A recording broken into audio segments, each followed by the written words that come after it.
The summons. The message arrived on a Tuesday. Not that Tuesdays meant anything beyond Earth's atmosphere, but Commander Zara Kincaid would always remember it that way.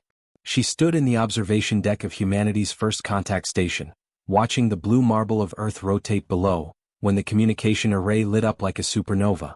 "Commander, you need to see this," Lieutenant Marcus Chen's voice cracked with urgency. Zara turned from the viewport, her reflection fading against the stars. At 42, she'd seen enough to know when something was about to change everything. The tone in Chen's voice confirmed it. The holographic display materialized between them, showing a symbol that made Zara's breath catch. 7 interlocking rings, each representing one of the founding species of the Galactic Council. Humanity had been petitioning for membership for 3 years.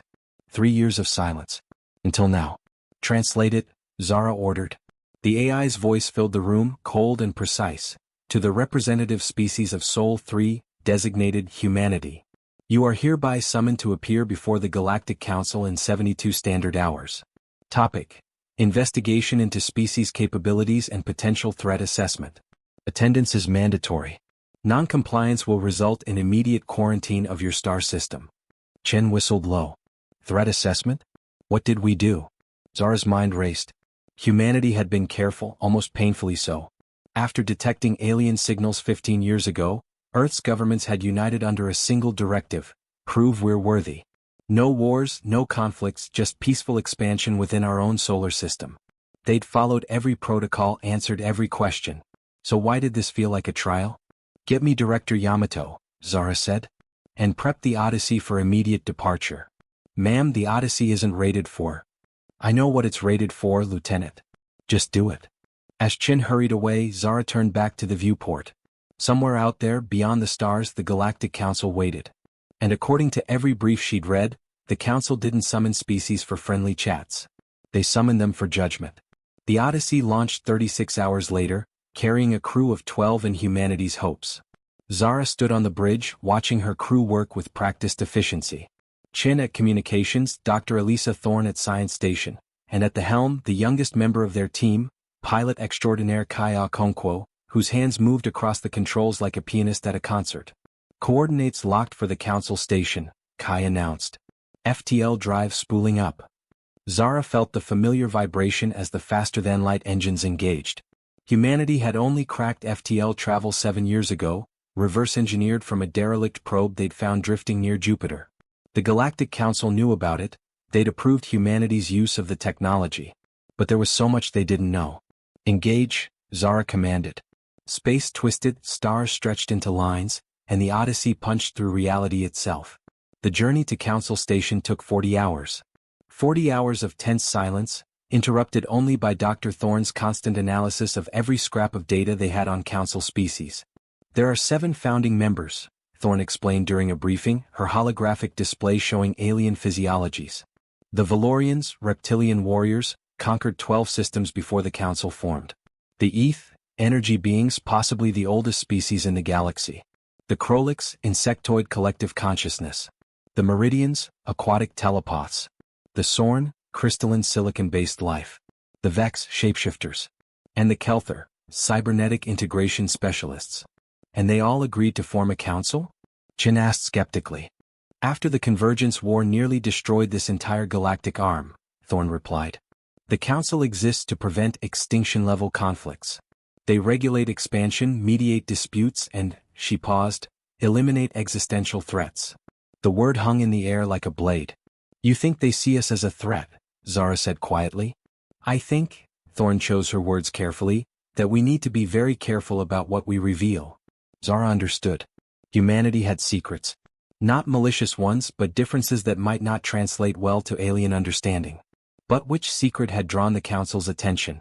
"Station ahead," Kai called out, pulling Zara from her thoughts. The view screen flickered to life, and even Zara, who prided herself on composure, felt her jaw drop. Council Station defied description. It wasn't built, it was grown or perhaps willed into existence.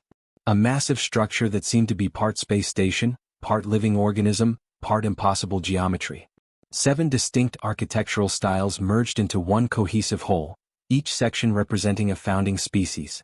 The structure was the size of Earth's moon, suspended in the void between star systems, powered by technology that made humanity's FTL drive look like a stone wheel. Odyssey, this is Council Station Control. A synthesized voice crackled over the comm. You are cleared for docking at Terminal Gamma 9. Welcome to the Council, humanity. We've been expecting you. The tone wasn't welcoming. As they approached the docking terminal, Zara noticed something that made her blood run cold. The station bristled with weapons, energy cannons, missile arrays, and devices whose purpose she could only guess at. And every single one was active, their targeting systems tracking the Odyssey's approach. They're not taking chances, Chin muttered. Neither will we, Zara replied. Chin, keep a constant comm link open to Earth. If anything goes wrong, they need to know. Define wrong, Commander? Zara didn't answer. She couldn't.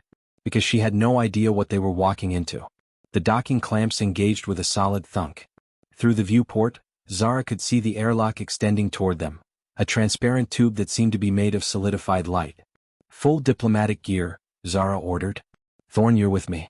Chin, you have the bridge. If we're not back in 12 hours, I'll come get you myself, Chin finished. Zara managed a tight smile.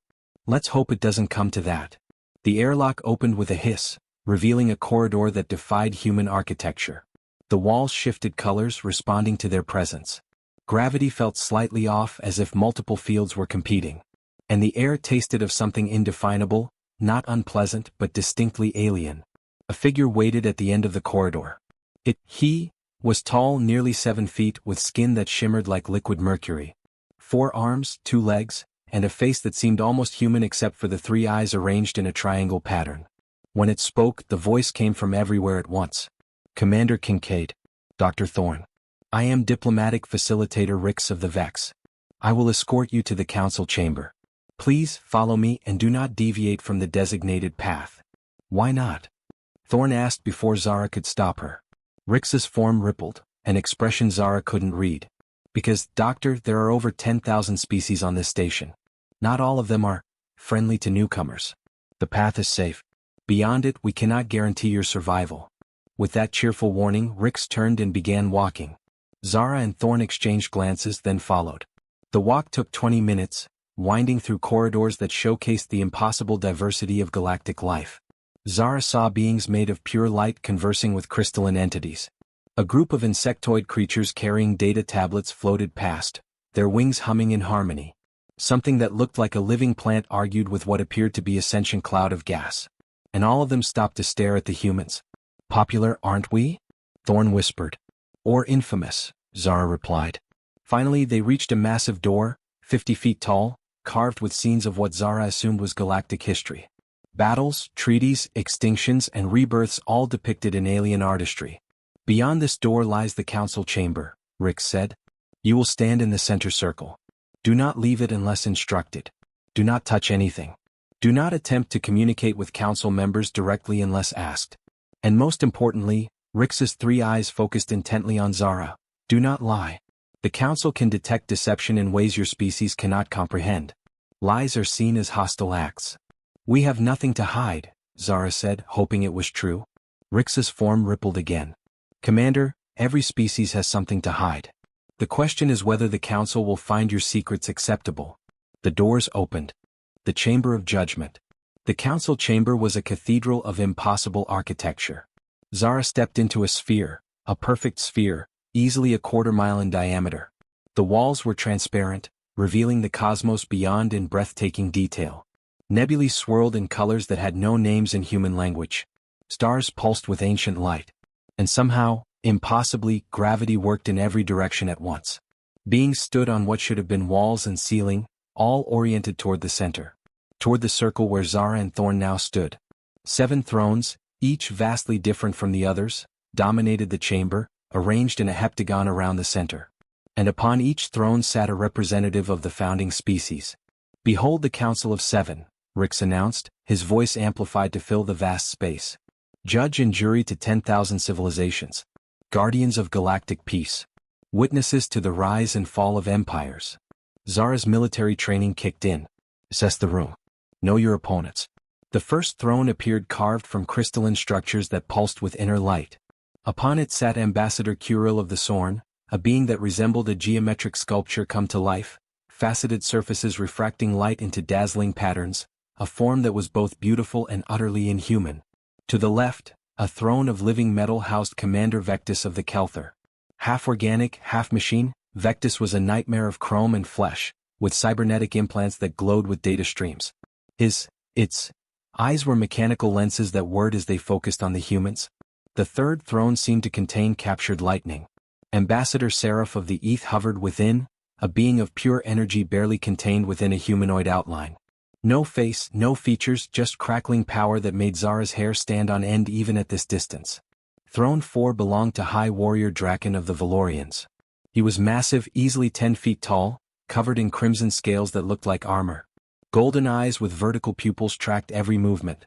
When he breathed, small jets of flame escaped his nostrils. The warrior who had conquered systems before learning diplomacy. The fifth throne was filled with water, or something like water, and within it floated Counselor Mira of the Meridians.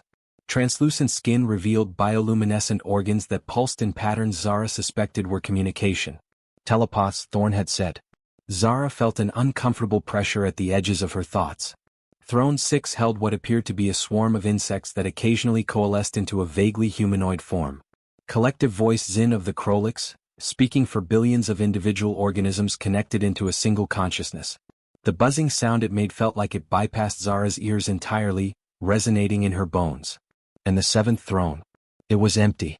Before Zara could process this, Rick spoke again. The Council will now hear testimony. Commander Zara Kincaid of Humanity, you stand accused of harboring a secret that threatens the stability of the Galactic Council itself. How do you plead? Accused? Zara's voice was steady despite her racing heart. We were told this was an investigation, not a trial. Is there a difference? The voice came from Commander Vectis, mechanical and cold. We investigate to determine truth. We try to determine judgment. You are here for both.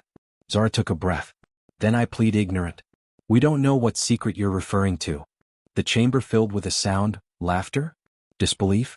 Coming from multiple council members at once, it was discordant and unsettling. Typical mammalian deflection, Draken growled, his voice like grinding stone. We have monitored your species for 15 cycles. We have watched you stumble into the galactic community like children playing with fire. And we have detected the anomaly. What anomaly? Thorn asked, unable to contain herself. Ambassador Curill's crystalline form chimed like bells. Dr. Elisa Thorn, xenobiologist, published 17 papers on adaptive evolution. IQ measured at 167 by your standards. And yet you claim ignorance? They had files on them. Detailed files. Counselor Myra's voice entered Zara's mind directly, bypassing her ears entirely, a sensation like cool water flowing through her thoughts. We know everything about you, Zara Kincaid. Military service, 14 years. Decorations, 12. Personal losses, classified. And yet here you stand, defending a secret you claim not to know. Get out of my head, Zara said through gritted teeth. We are already in it. All minds here are open to us. Except. The pressure suddenly increased and Zara gasped. Beside her, Thorn cried out, grabbing her temples. Except yours resist. Fascinating. Most species' minds are transparent to us within minutes. Yours remain opaque. Defended. By what, we wonder. Stop. Zara shouted. You're hurting her. The pressure vanished instantly. Thorn collapsed to her knees, breathing hard. Collective voice Zin spoke, its words emerging from the swarm in clicks and whistles that the translation matrix converted. Apologies. The meridian probing was enthusiastic. But it proves the point. Your minds resist telepathic intrusion naturally. No species develops this accidentally. It is always evolved or engineered. Which is it, humans? Zara helped Thorn to her feet, her mind racing. They didn't know. They suspected but they didn't know. Our minds are our own, Zara said carefully. As they should be for any species. Privacy is a luxury granted to those who have earned trust, Vectis replied. You have earned nothing. Your species appears 15 years ago, claims ignorance of galactic affairs, yet arrives with FTL technology you claim to have reverse engineered. Convenient. It's the truth, Zara insisted.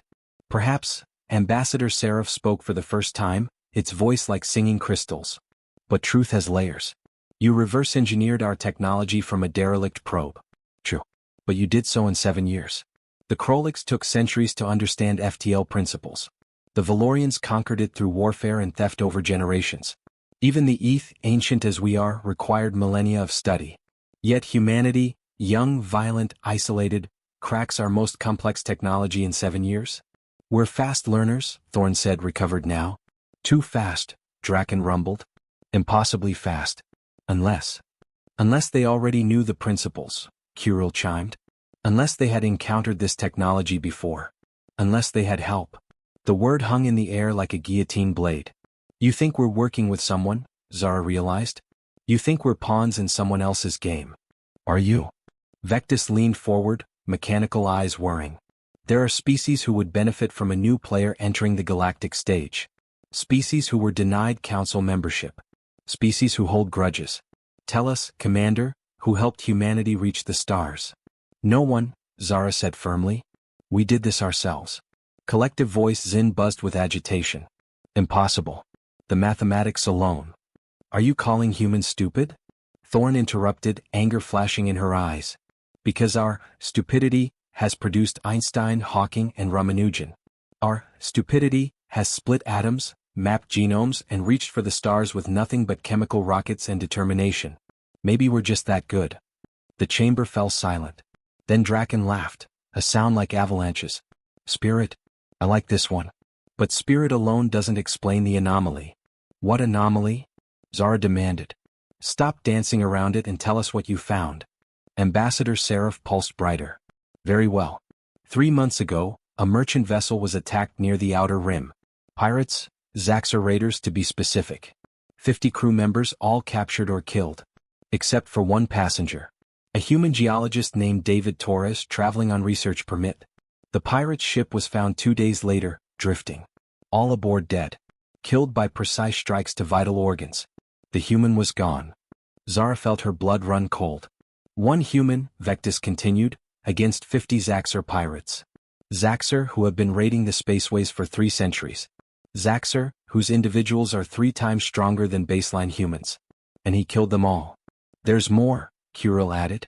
Last month, a diplomatic vessel carrying Ambassador Rothik of the Minos crashed on a human colony world. New Sedona, you call it. The crew died in the crash. Rothik was injured, dying. Your colonists found him, stabilized him with primitive medical technology that shouldn't have been compatible, and kept him alive for 6 days until rescue arrived. 6 days with injuries that should have killed him in 6 hours. Myra's voice entered their minds again, gentler this time. And then there is the incident at Proxima Station. A reactor malfunction that should have vaporized the station. Your engineer, Ming Zhao, somehow recognized a failure pattern in ETH energy systems despite having no training in our technology. She prevented the explosion with seconds to spare. Random coincidences, Thorn said, but her voice lacked conviction. 3 impossibilities in 3 months, Draken growled. That's not coincidence. That's pattern. Humans performing feats beyond your supposed capabilities. Surviving situations that should kill you. Solving problems you shouldn't understand. Either you're lying about your limitations. Or something else is going on, Zara finished quietly. The council members exchanged looks, however they communicated with each other. Finally, collective voice Zin spoke. We have a theory. We believe humanity possesses a latent capability. Something in your evolution, your biology, your very nature that gives you advantages you don't understand. Advantages that could, if weaponized, threaten the balance of power we have maintained for 10,000 years. That's insane, Zara said. We're just what? Vectis interrupted. Just humans? Define human, Commander. Because from where we sit, humanity is an anomaly wrapped in a mystery. You have no natural predators on your homeworld strong enough to push you toward intelligence, yet you're clever. You have no environmental pressures extreme enough to require your adaptability, yet you're the most adaptable species we've encountered. You developed abstract thinking, complex language, and artistic expression simultaneously, a combination that typically takes species millions of years to evolve separately, let alone together. Thorn's scientific mind was racing. You're saying we shouldn't exist. Not the way we are. Precisely, Kirill chimed. And yet you do. The question is why. And more importantly, what are you capable of that you don't know yet? Zara's hands clenched into fists. This was it. The moment of truth. She could deny, deflect, play ignorant. Or she could take a risk. What if, Zara said slowly, we told you that we're just as confused as you are? Ambassador Seraph pulsed with interest. Explain. Humanity has always been strange to ourselves, Zara continued. We dream when we sleep, complex narratives our brains create for no apparent purpose.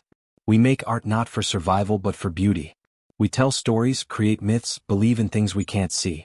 We've always assumed these were just quirks of evolution. But what if you're right? What if there's something in us that we don't understand? You admit to harboring an unknown capability? Vectis leaned forward, mechanical eyes focusing. I admit to being human, Zara said. Which apparently is more complicated than any of us thought. The chamber fell silent again. Then, impossibly, a new voice spoke. She tells the truth. Zara spun toward the seventh throne, the empty one. Except it wasn't empty anymore. Sitting there, casual as could be, was a human. Or something that looked exactly like one. The seventh seat. The figure on the seventh throne was unremarkable in every way that mattered. Average height, average build, with features that seemed to shift between ethnicities as Zara watched. Asian one moment, African the next, then European, then something else entirely. The only constant was the eyes. Ancient, knowing, and utterly inhuman despite their human appearance. Who? Zara started. I am called many names, the figure interrupted, standing with fluid grace. The architect. The witness. The first and last. But you may call me Keeper Aldris, representative of the vanished ones, holder of the seventh seat of the Galactic Council. Thorne's voice was barely a whisper. The vanished ones? That's a myth. A legend. All legends begin with truth, Doctor. Aldris walked toward them, crossing the impossible space of the chamber as if walking on solid ground, though there was nothing beneath their feet but stars. Just as all myths contain warnings. The other council members remained silent, watching. Aldris stopped at the edge of the circle, studying Zara and Thorne like a scientist examining specimens. Tell me, Commander Kincaid, what do you know of the Convergence War? Only what's in the historical records, Zara replied, unsettled by those shifting features. 10,000 years ago, multiple species vied for galactic dominance. The war nearly destroyed this entire arm of the galaxy. The Council was formed to prevent it from happening again.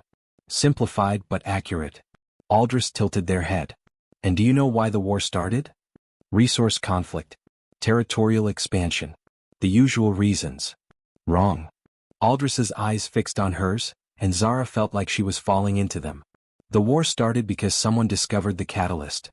Behind them, Ambassador Seraph pulsed with agitation. Keeper, is this wise? Wise? No. Aldris smiled, a human expression that looked wrong on that too-perfect face. But necessary. They need to understand what they are. What we are. Thorne stepped forward. We're human. Homo sapiens. Evolved from primates on Earth over millions of years. We have the fossil records, the genetic markers, everything that proves. That you evolved naturally? Yes, you did. Aldris began to pace, their form flickering between genders as they moved. But natural evolution is influenced by many factors. Environment, predation, climate, and sometimes, intervention. The word landed like a bomb. You're saying someone tampered with human evolution, Zara said slowly. Not tampered. Guided. Protected. Cultivated. Aldris stopped pacing. Tell me, why do you think Earth, a planet teeming with megafauna, predators, and competing hominid species, allowed one particular branch of apes to not just survive but dominate? Why did Neanderthals die out despite being stronger? Why did Denisovans vanish despite being equally intelligent? What made Homo sapiens so special that you became the only human species left? Adaptability, Thorne said, but her voice wavered. We were more flexible, more creative. You were protected, Aldris interrupted. Not by us. Not by any of the species you see here. But by the vanished ones, my people who came before all others. Who seeded the galaxy with potential. Who recognized that true intelligence comes not from strength or longevity or telepathy, but from something else entirely. Commander Vectis spoke, his mechanical voice sharp. We did not grant permission for this revelation, Keeper. The Council does not control me, Vectis. You know this. Aldris turned back to the humans. The vanished ones walked the stars when these Council species were still swimming in their primordial oceans.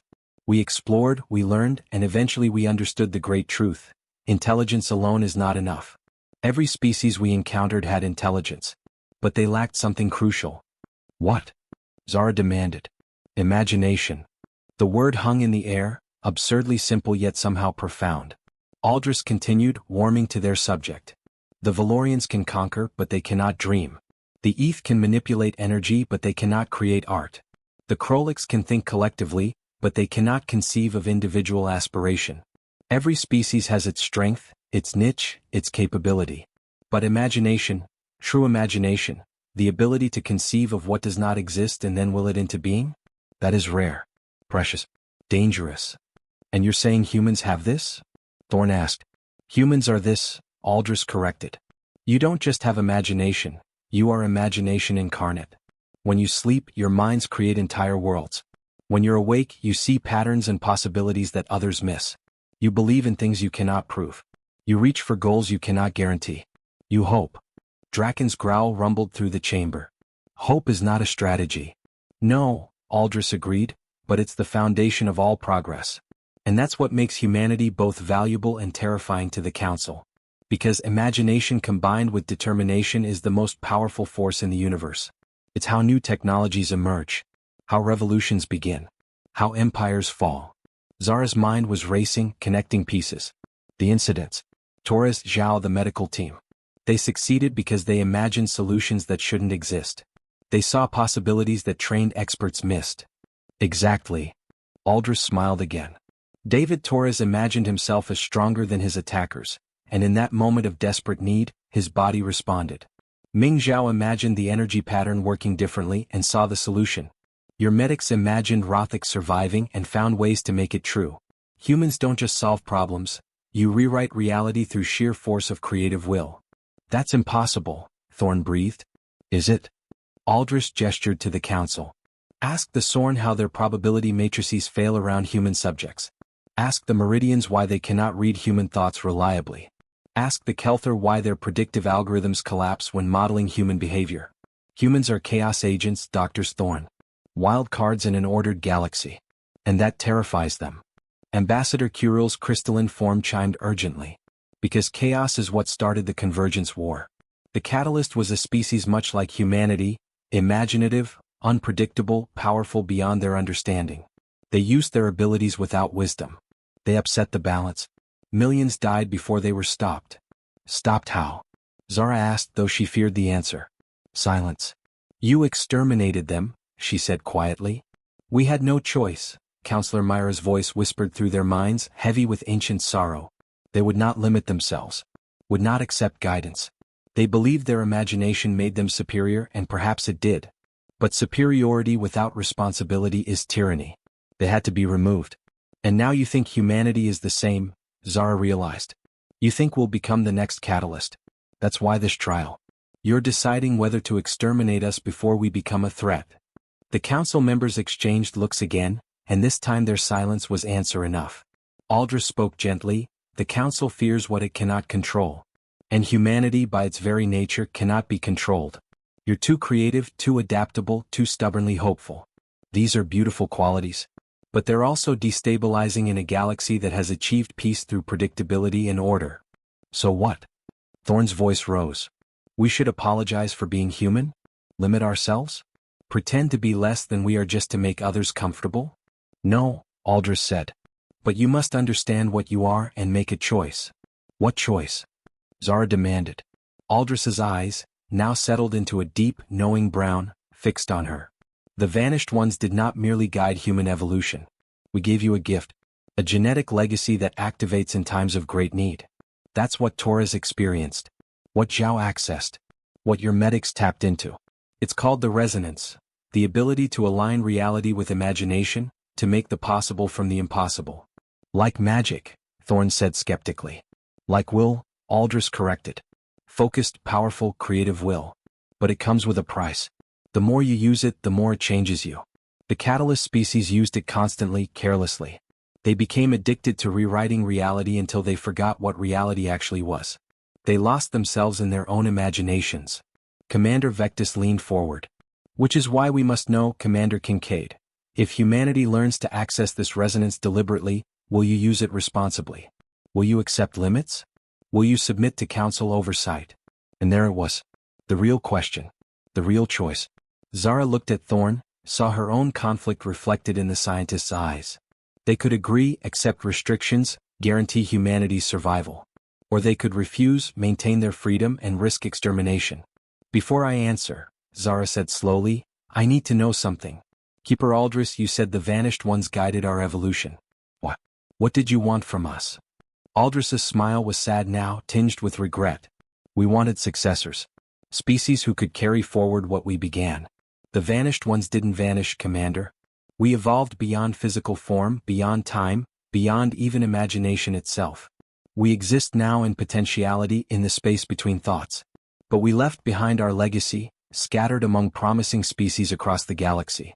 Humanity received the greatest share of that legacy because Earth showed the most promise. Other species? Thorne's scientific curiosity overrode her fear. There are others with this resonance? Fragments of it, yes. The Valorians have it in their combat rage. The Eth in their energy manipulation. The Meridians in their telepathy. Every council species has a piece of the puzzle. But only humanity has the complete picture, because only humanity has pure imagination as their foundation. Draken stood, his massive form casting shadows that shouldn't exist in the starlit chamber. Which brings us to the choice, Commander. The Council will vote on humanity's fate. But before we do, you must decide, will you accept our guidance? Will you allow us to help you control the resonance, to use it safely and responsibly? Or will you claim independence and risk becoming what the Catalyst became? Zara's military training had prepared her for many things. Combat, diplomacy, strategy. But not this. Not a choice between freedom and survival. How long do we have to decide? She asked. The vote happens now, Vectis said coldly. Your answer determines how we cast those votes. That's not fair, Thorne protested. This affects all of humanity. We can't make this decision alone. Yet you must, collective voice Zin buzzed. Because time is not on your side. There are others who know of humanity's potential. Others who would seek to exploit it. The Zaxxor raiders who attacked Torres were not random pirates. They were hired to capture him, to study him. They failed, but others won't. The galaxy is waking up to what humanity is, and those with less restraint than the Council will come for you. So it's accept your protection or face extinction from someone else, Zara said bitterly. Welcome to galactic politics, Draken rumbled. Choose. Zara closed her eyes, thinking fast. If they agreed, humanity would survive but under Council oversight. Restricted. Controlled. Safe but never truly free. If they refused, they'd maintain independence but face threats from all sides. Free but endangered. Except. She opened her eyes and saw Keeper Aldris watching her with something like hope. You said imagination is our strength, Zara said slowly. That we see possibilities others miss. Yes, Aldris replied. Then I choose a third option. The Council stirred, confused. Zara straightened, meeting each member's gaze in turn. We accept Council guidance. We'll learn to control the resonance responsibly. But not as subjects. As members. Grant humanity a seat on the Council, the 8th seat. Let us participate in the decisions that affect us. Let us prove that imagination and responsibility can coexist. Give us a chance to be partners, not prisoners. The chamber exploded with sound, multiple species reacting at once in their various languages and methods of communication. Impossible. Vectis's mechanical voice cut through the noise. Council membership takes centuries to achieve. Humanity has been known to us for barely 15 years. The Catalyst was denied Council membership, Kuril chimed ominously. That denial helped drive them to extremes. Precisely my point, Zara pressed. You denied them a voice, so they took one by force. Don't make that mistake again. Give us a voice, a vote, a stake in the system. Let us help maintain the peace we all want. Draken laughed again, that avalanche sound. Bold, audacious, foolish. I like it. Ambassador Seraph pulsed thoughtfully. It has merit. A species with humanity's capabilities operating outside Council authority would be more dangerous than one operating within it. Counselor Myra's voice was gentle in their minds. And perhaps we have been too rigid. Too afraid. The Catalyst fell because they had no guidance and no community. If we provide both. This is unprecedented, collective voice Zin buzzed uncertainly. So is humanity, Aldris said quietly. Unprecedented problems require unprecedented solutions. Isn't that the essence of imagination? The Council members looked at each other, communicating in ways Zara couldn't perceive. The silence stretched, broken only by the distant hum of the station's systems. Finally Vectis spoke. We will vote. But understand, Commander, this vote is not just about Council membership. It's about trust. If humanity betrays that trust, if you prove as dangerous as the catalyst, the consequences will be swift and final. Understood, Zara said, her voice steady despite her racing heart. Then let us vote, Draken declared. One by one, the council members indicated their decision. Zara couldn't read their methods, lights, sounds, movements that meant yes or no in alien context. But she counted. 7 votes. 7 council members. Humanity's fate decided by beings they'd met less than an hour ago. The counting finished. Aldris stepped forward, their expression unreadable. The council has voted, they announced. 4 in favor. 3 opposed. Zara's heart sank. Not enough. They needed. Which means, Aldris continued, a smile spreading across their shifting features, that the deciding vote falls to me as keeper and arbiter of deadlocks. And I vote yes. The chamber erupted again, but this time with something different. Not anger or fear, but possibility. Welcome to the Galactic Council, humanity, Aldris said formally. May you prove worthy of the trust we place in you. And may you teach us as we teach you, that imagination and order are not enemies but partners in progress. Zara's legs nearly gave out from relief. Beside her, Thorn was openly crying. But Aldris wasn't finished. However, there are conditions. Humanity will serve a probationary period of 50 Earth years. During this time, you will work with council specialists to understand and control the resonance. You will submit to monitoring. And you will prove that your species can wield power responsibly. We will, Zara promised. See that you do, Vectis said coldly. Because if you fail, it won't just be humanity that pays the price. It will be every species who voted to trust you. As the weight of that responsibility settled on her shoulders, Zara realized something. This wasn't the end of their trial. It was just the beginning. The weight of trust. The celebration, if it could be called that, was brief. As the council chamber's doors sealed behind them, Zara and Thorn found themselves back in the corridor with Rix, whose mercury-like form rippled with what might have been approval or concern. Zara still couldn't tell. Congratulations, Rix said, leading them down a different path than before. In 10,000 years of council history, no species has ever negotiated membership during their first tribunal. You should feel proud. I feel terrified, Thorn admitted, her earlier tears dried but her hands still shaking.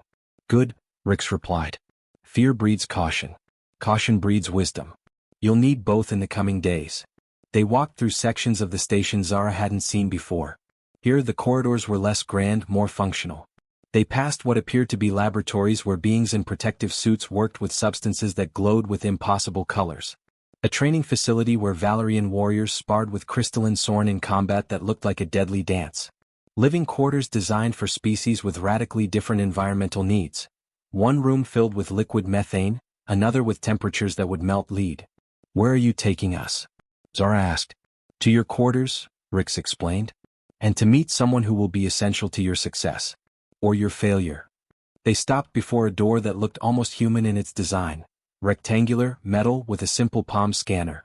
Rix gestured, and it slid open to reveal a suite of rooms that could have been transplanted from a high-end Earth hotel, if Earth hotels had windows showing the unfiltered cosmos and gravity that adjusted to your position. You'll stay here during your orientation period, Rix said. 3 months, Council Standard Time. Approximately 92 Earth days.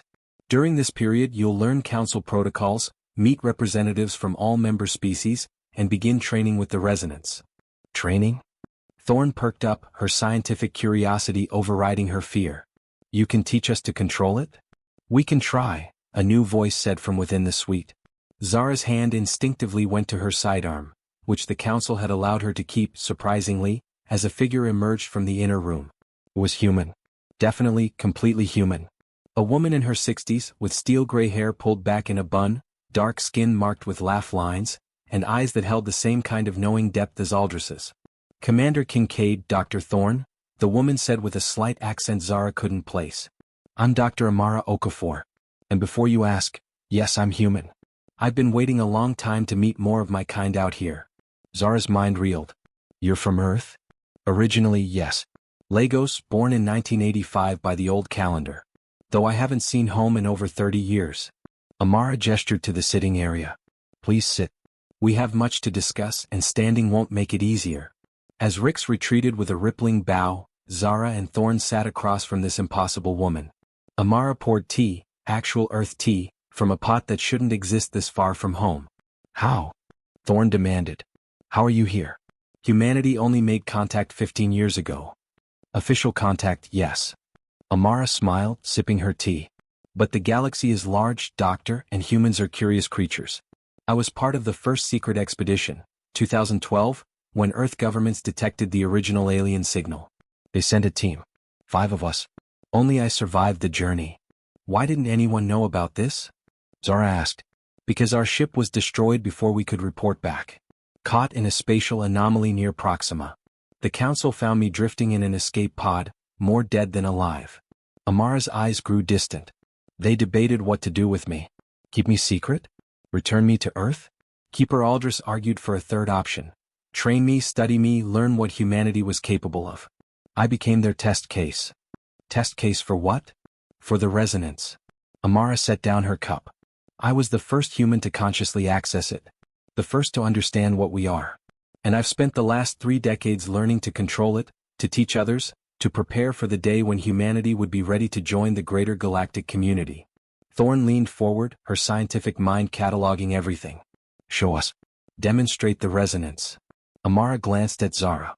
Do you trust me, Commander? I don't even know you. Then this will be an excellent first lesson.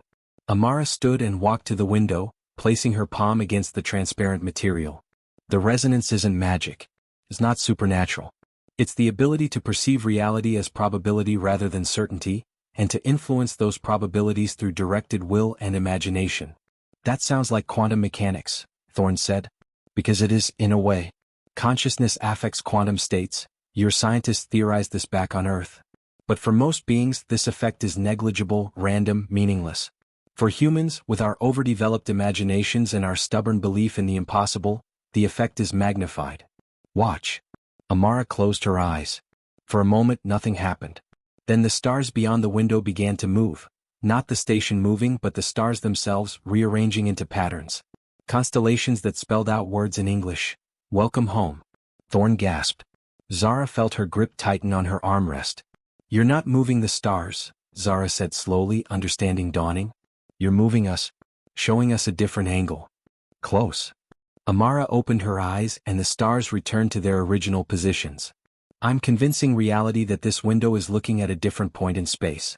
For just a moment, I imagined it strongly enough that the universe agreed with me. That should be impossible, Thorn whispered. It is impossible, Amara agreed. Except it's not. That's the paradox of the resonance. Humans exist in the space between impossible and possible. We are the species that asks, what if? And sometimes, just sometimes, reality answers, why not? Zara stood, walking to the window, touching where Amara's hand had been. The glass was ordinary, solid, real. No trace of the manipulation remained. Taurus, Zara said. When he fought the pirates. He didn't know he could win, but he imagined it so strongly that he did. Exactly. The resonance activates in moments of extreme need, extreme emotion, or extreme belief. It's your survival mechanism, evolved over millions of years from the genetic legacy the vanished ones left you. But it's also dangerous. Why? Thorn asked. Amara's expression grew somber. Because imagination without discipline is chaos. The catalyst species, the ones the Council exterminated, they accessed the resonance constantly. They reshaped entire planets on whims. They altered physics in their vicinity just by thinking about it. They became drunk on possibility and forgot about consequence. She turned to face them fully. I've seen what happens when humans push too far. In my early years here, I experimented recklessly. I once tried to imagine a dead plant back to life. It worked for 3 seconds. Then the plant exploded into fragments at the molecular level because I hadn't imagined properly how resurrection would work. I nearly did the same to myself trying to heal a broken arm. The bone knitted wrong grew through muscle tissue. It took Council surgeons 2 weeks to fix my mistake. Thorn paled. So the resonance is unreliable? It's reliable if you understand the rules. Physics still applies. Biology still matters. You can't imagine something that violates fundamental laws. You can only imagine working with those laws in creative ways. Torres didn't become superhumanly strong. He imagined himself moving efficiently, striking precisely, using leverage and speed. Zhao didn't break physics. She imagined patterns in the energy flow that mathematically could exist but that no one had thought to look for. So it's about seeing possibilities, not creating impossibilities, Zara said. Now you're learning. Amara smiled. The resonance isn't about bending reality to your will. It's about perceiving the millions of possible outcomes in any situation and gently nudging reality toward the one you need. It's subtle, precise, and it takes years to master. We have 3 months, Zara pointed out. You have 3 months to learn the basics, Amara corrected. Mastery will take decades, perhaps lifetimes. But the council needs to see that you can control it, that you won't become a threat. That's where I come in. I'll be your instructor, your guide, and, her voice hardened, your executioner if necessary. The word hung between them like a knife. The council doesn't fully trust you, Amara continued quietly. How could they? You're unknowns, wild cards, chaos agents. I'm here to train you, yes. But I'm also here to evaluate you. If I determine that either of you is losing control, becoming what the catalyst became, I have the authority and the ability to stop you. Permanently. Thorne's voice was barely audible. You'd kill us. To save humanity from the council's fear? To prevent your species from being exterminated because 2 individuals couldn't control themselves. Amara's eyes were hard now, ancient and sad. Yes, doctor. Without hesitation. Because I love humanity too much to let it die for the mistakes of 2 people. Zara respected the honesty even as it chilled her. Understood. When do we start? Tomorrow. Tonight you rest. Adjust to station time. Contact your ship, reassure your crew. And mentally prepare yourselves because the training will be harder than anything you've experienced. We're military and science trained, Zara said. We can handle it. Amara's laugh was sharp. Commander, you're about to learn that physical training and intellectual rigor are easy. What I'm about to teach you is how to trust your imagination while doubting your perceptions, how to believe in impossibility while respecting reality, how to reach for power while practicing restraint. You're going to learn that the human mind is simultaneously the most magnificent and most dangerous thing in the galaxy. And you're going to have nightmares about it. She walked toward the door, then paused. One more thing. While you're here, you'll meet other species. Some will be curious, some will be friendly, and some will be hostile. There are members of the council who voted against you, who see humanity as a threat. They'll be watching, waiting for you to fail. Don't give them the satisfaction. After Amara left, Zara and Thorne sat in silence for a long moment. We nearly died today, Thorne said finally. And we're right back in danger. Story of human history, Zara replied with a tired smile. We survive one crisis just to face the next. Is that inspiring or depressing? Yes. Thorne laughed despite herself. Then her expression grew serious. Zara, what if we can't control it? What if we're not as special as Aldris thinks? What if we're just lucky apes who stumbled into something beyond our understanding? Zara stood, walking to the window again, looking out at the impossibility of the cosmos. Somewhere out there was Earth. Home. 7 billion humans who had no idea that their species' survival had just been decided by aliens in an impossible station between the stars. Then we figure it out anyway, Zara said. That's what humans do. We're the species that looked at the moon and said, we should go there, with nothing but chemical rockets and slide rules. We split atoms before we understood atoms. We mapped the human genome while we were still arguing about how genetics worked. We're brilliant idiots who reach first and think second, and somehow it works out more often than it should. She turned back to Thorne. We'll learn this. We'll master it. Not because we're special or chosen or genetically superior, but because we're stubborn, we're creative, and we refuse to give up. That's the real human superpower, not the resonance, but sheer bloody-minded determination to survive. Thorne stood, joining her at the window. That was a good speech. Thanks. I've been practicing military motivational techniques. It needs work. Noted. They stood together, 2 humans at the edge of everything they'd ever known, looking out at a galaxy that was both more wondrous and more dangerous than they'd imagined. Commander Kincaid? Thorne said quietly. Call me Zara. I think we're past formalities. Zara then. When we get back to Earth, after all this is over, I'm writing the most comprehensive paper on xenobiology and quantum consciousness ever produced. It'll be legendary. And I'm taking a very long vacation on a beach somewhere with no aliens, no resonance, and no responsibility. Deal. They shook on it, 2 humans making promises they both knew they might not be able to keep. Tomorrow the training would begin. Tomorrow they'd start learning to control something that shouldn't exist. Tomorrow they'd take the first steps toward proving humanity deserved its place among the stars. But tonight, for just a few hours, they would rest and dream of home. Meanwhile, in a shadowed section of Council Station, a meeting was taking place that Zara and Thorne knew nothing about. Commander Vectis sat across from a figure whose species was not represented on the council. A Zaxxer, massive and insectoid, with mandibles that clicked nervously. The humans have been accepted, Vectis stated, his mechanical voice devoid of emotion. That is problematic, the Zaxxer replied in broken Galactic Common. My employers paid well for information about human capabilities. They will not be pleased to learn the council has legitimized the species. Your employers will adapt. Or they will be dealt with. Vectis leaned forward. But there is an opportunity here. The humans will be trained, studied, documented. All of their capabilities mapped and recorded. Information that could be valuable to the right buyer. You would betray the council? I would ensure that if humanity proves to be a threat, the galaxy has the information necessary to counter them. Call it insurance. Call it pragmatism. Call it whatever you wish. The question is, are your employers interested? The Zaxxer's mandibles clicked rapidly, a sign of excitement in their species. They would pay exceptionally well for such data. Then we have an understanding. Vectis stood. But remember, if this conversation is ever revealed, both our species will face consequences. We must be careful. Careful is how my kind has survived for centuries, Commander. As the Zaxxer left through a hidden exit, Vectis turned to his private console. On the screen was a file, Humanity, Resonance Capabilities, Preliminary Assessment. He had voted against humanity's acceptance. He had lost that vote. But Vectis was Kelther, half machine, half organic, wholly pragmatic. The council could trust humans if it wished. He would prepare for the alternative. Because if history had taught him anything, it was that trust was a luxury and preparation was survival. And Commander Vectis intended to survive no matter what. The first lesson. Zara woke to the sound of music, a haunting melody that seemed to come from everywhere and nowhere at once. For a disoriented moment, she forgot where she was. Then the window showed her the cosmos instead of Earth's sky, and memory crashed back. Council Station. Humanity's trial. The resonance. She found Thorn already awake in the common area, data pad in hand, furiously taking notes. Did you sleep at all? Zara asked. 3 hours. Couldn't stop thinking. Thorn gestured at her screen, filled with equations and diagrams.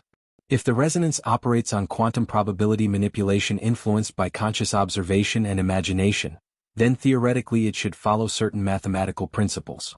I've been trying to model it. Any success?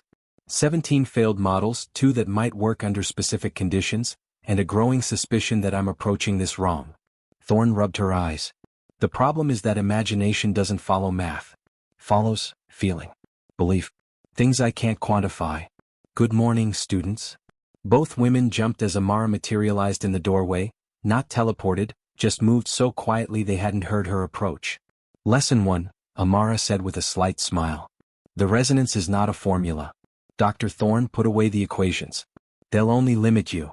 But science is about understanding through measurement and the resonance is about understanding through experience. You're thinking like a scientist. You need to think like an artist. Amara walked to the center of the room. Commander, you're thinking like a soldier. You need to think like a poet. I don't know how to do that, Zara admitted. Then you'll learn. Come. We begin now. Amara led them through corridors Zara was certain hadn't existed the day before. Impossible geometry that hurt to look at directly, spaces that seemed larger on the inside than outside. They emerged into a vast chamber that was completely empty except for 3 circles marked on the floor. Training Room Theta, Amara announced. One of 7 specifically designed for resonance work. The walls are made of stabilized probability matrix.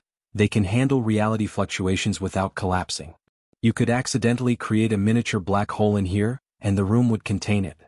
That's reassuring, Thorn muttered. It's also necessary. Now each of you stand in a circle. They complied.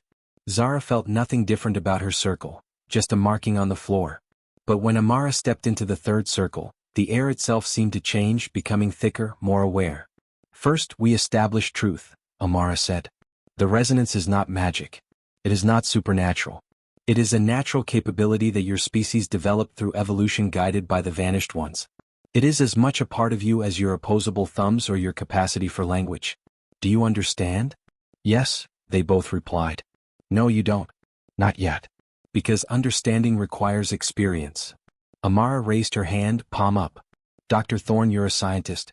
Tell me, is it possible for an object to float without visible support? No. Unless we account for electromagnetic levitation, air currents, or a small sphere materialized above Amara's palm. It wasn't generated or created, it simply became as if it had always been there and they just noticed. The sphere floated, rotating slowly with no visible means of support. Impossible, Thorn breathed. No. Improbable. There's a difference. Amara closed her hand and the sphere vanished. In any moment, trillions of quantum possibilities exist. In most moments, those possibilities collapse into the most probable outcome.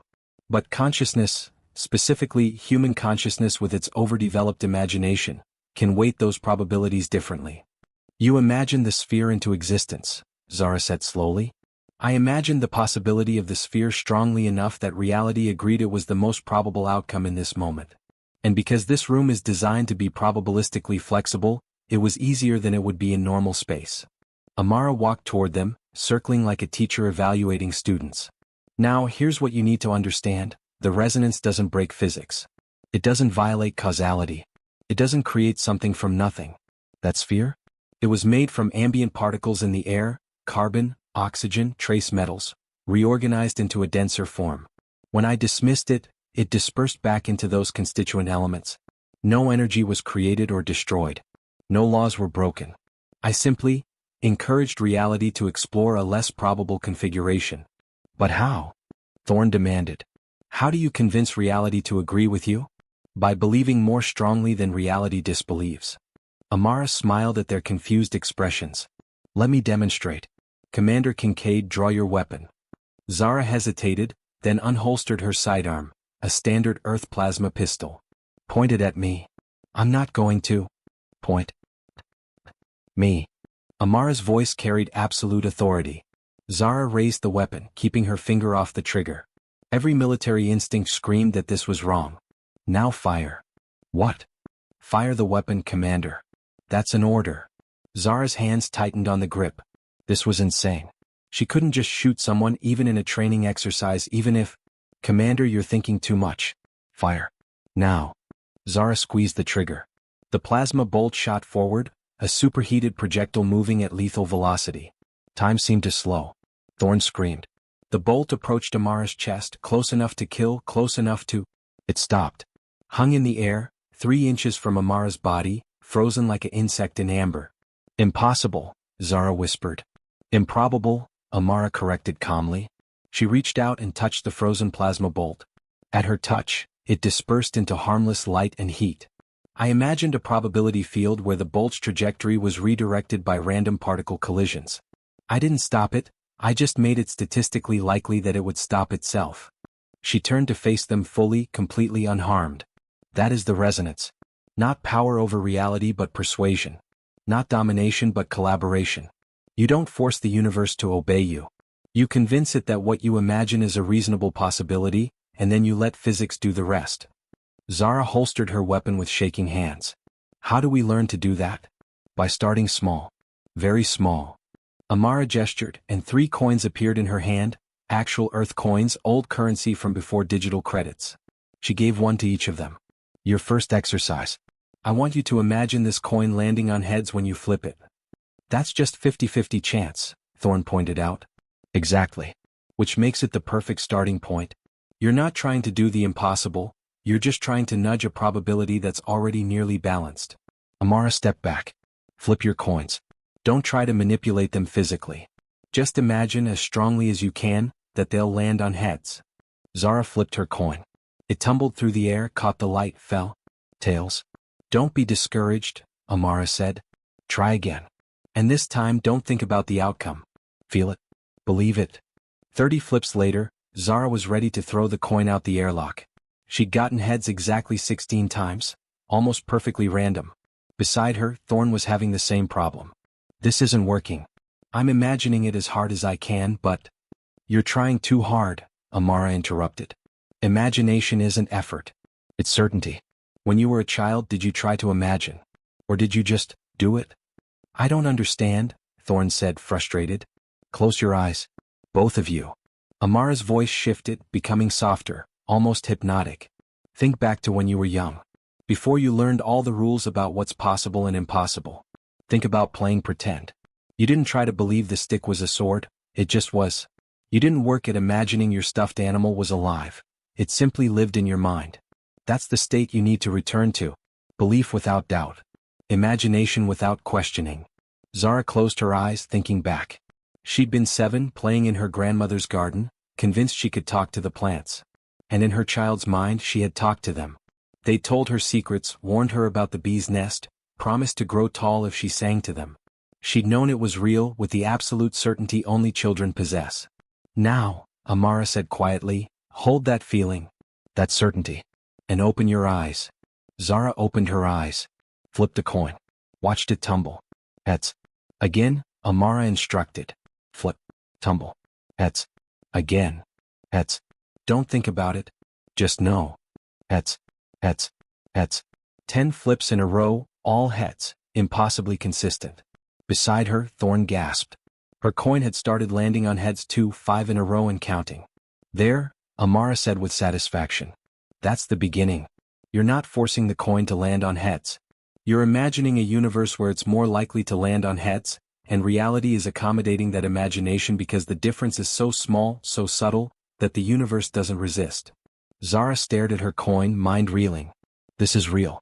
We're actually affecting probability. You're always affecting probability, Amara corrected. Human consciousness does it unconsciously all the time. Why do you think coincidences cluster around certain people? Why do some individuals seem lucky while others seem cursed? The resonance is just making that unconscious influence conscious and deliberate. This is going to take years to master, Thorn said, looking at her coin with new respect and fear. Decades, Amara agreed. But the council only needs to see that you can control it on a basic level. That you understand the principles. That you won't accidentally reshape reality during a moment of strong emotion. She paused. Which brings us to lesson 2, restraint. She gestured and the training room changed. The empty space filled with obstacles, walls, barriers, targets. The resonance responds to emotion and need. In desperate situations it activates instinctively. That's what happened to Torres, to Zhao, to your medical team. They needed a solution so desperately that their imagination found one, and the resonance made it real. So we need to learn to control our emotions? Zara asked. No. You need to learn to channel them. Amara walked to one of the walls. Commander, imagine this wall isn't here. Imagine walking through it. Zara approached the wall, pressing her hand against it. Solid. Real. I can't just walk through a wall. Why not? Because it's solid matter. Because physics. Physics says matter is mostly empty space, Amara interrupted. Atoms are 99% void, held together by electromagnetic forces. On a quantum level, there's a non-zero probability that all the atoms in your body could align perfectly with all the atoms in the wall, allowing you to pass through. It's astronomically improbable, but not impossible. So you want me to imagine that improbability becoming probable? I want you to try. And to fail. Because failure is an important lesson too. Zara took a breath, closed her eyes and imagined the wall as empty space. Imagine walking through it like mist.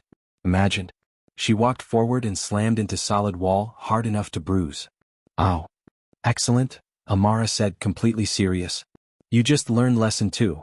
Some things are too improbable for even the resonance to affect easily. You could spend a lifetime trying to walk through that wall and never succeed because the probability gap is too vast. The resonance works best with small changes, subtle influences, gentle nudges. Then how did Taurus survive 50 pirates? Thorn asked. Because he didn't do anything impossible. He moved fast, within human capability. He struck precisely, humans can do that. He used leverage and positioning, basic physics. The resonance just made all of his movements optimal, made every strike land perfectly, made his timing flawless. He didn't become superhuman. He became the most efficient human possible in that moment. Amara turned to face them both. That's the key to controlling the resonance.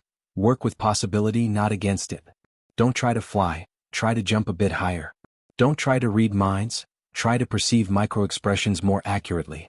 Don't try to create fire from nothing, try to influence combustion that's already occurring. Stay within the realm of the possible, just push it toward the improbable. They trained for 6 hours. By the end, Zara could make her coin land on heads 90% of the time. Thorn had managed to make a pencil roll across a table by imagining air currents moving just right. Small victories. Tiny manipulations of probability. But they were real. As they prepared to leave, Exhausted and mentally drained, Amara stopped them. "One more thing," she said, her expression serious. "I need to show you why the Council fears the resonance. Why the catalyst species was destroyed. Come with me." She led them to a different chamber, this one sealed behind security doors that required 3 different biometric scans. Inside was a single pedestal with a crystal cube hovering above it. "This is a probability recording," Amara explained. "A memory captured by the ETH, preserved for 10,000 years. It shows the final days of the catalyst species. Watch, learn, and understand why we must be careful." She activated the cube. The room filled with holographic images, vivid and terrible. A planet, beautiful, Earth-like, thriving. And on that planet, beings that looked almost human, using the resonance with casual abandon. Reshaping buildings with thoughts. Creating weather patterns for convenience. Altering their own bodies on whims. Then the images darkened. The casual use became compulsive. Addiction. Reality itself began to fray around their civilization, unable to keep up with the constant probability manipulation. Space-time anomalies appeared. Causality loops formed. Finally, catastrophically, the planet's entire reality matrix collapsed. The hologram showed the planet simply ceasing to exist, not exploding, not dying, but unbecoming, as if reality itself had given up trying to accommodate the impossible demands placed upon it. "They pushed too far," Amara said quietly as the recording ended. "They forgot that reality has limits. That the universe can only bend so far before it breaks. And when it broke, it took them with it. All 12 billion catalyst individuals, gone in an instant. Not killed. Erased. As if they had never existed." Zara felt sick. Thorn was openly crying. "That's what the Council prevents," Amara continued. "That's why they're so careful about species with probability manipulation abilities. Because the power to reshape reality is also the power to destroy it. And they will exterminate humanity without hesitation if they believe we're heading down that same path." She turned to face them, her expression harder than they'd ever seen it. "So here's your choice, clearly stated. Learn control. Accept limits. Use the resonance responsibly. Or doom your species to the same fate as the catalyst. There is no middle ground. No gray area. No room for error." "We understand," Zara said, her voice hoarse. "Do you? Because in 3 months the Council will test you. And if you fail that test, I won't be the one to execute you. They'll sterilize Earth from orbit, eliminating the threat before it can grow. 7 billion humans dead because 2 of their representatives couldn't learn restraint." The weight of that responsibility settled on Zara's shoulders like a physical thing. "We'll learn," she promised. "Whatever it takes. We'll learn." Amara studied them for a long moment, then nodded. "Then we continue tomorrow. Rest tonight. You'll need it." As they walked back to their quarters in silence, Zara's mind churned with everything they'd learned. The resonance was real. It was powerful. And it was dangerous beyond measure. But they had no choice. Humanity's survival depended on mastering it. Behind them, unseen, Amara watched them go. Then she activated a private communication line. "Report," Keeper Aldris's voice came through. "They have potential," Amara said quietly. "Raw, untrained, but genuine. They accessed the resonance on their first try. That's rare. But I saw fear in their eyes when they watched the catalyst recording. Fear might make them cautious. Or it might make them hesitate at a critical moment. Time will tell. You have 3 months to ensure it's the former." "I know." Amara closed the communication line and stared at the security screen showing Zara and Thorn entering their quarters. 2 humans. Humanity's future. The weight of billions resting on their shoulders. She hoped they were strong enough. Because if they weren't, she would be the one to end them. And that was a burden she prayed she'd never have to carry. To be continued.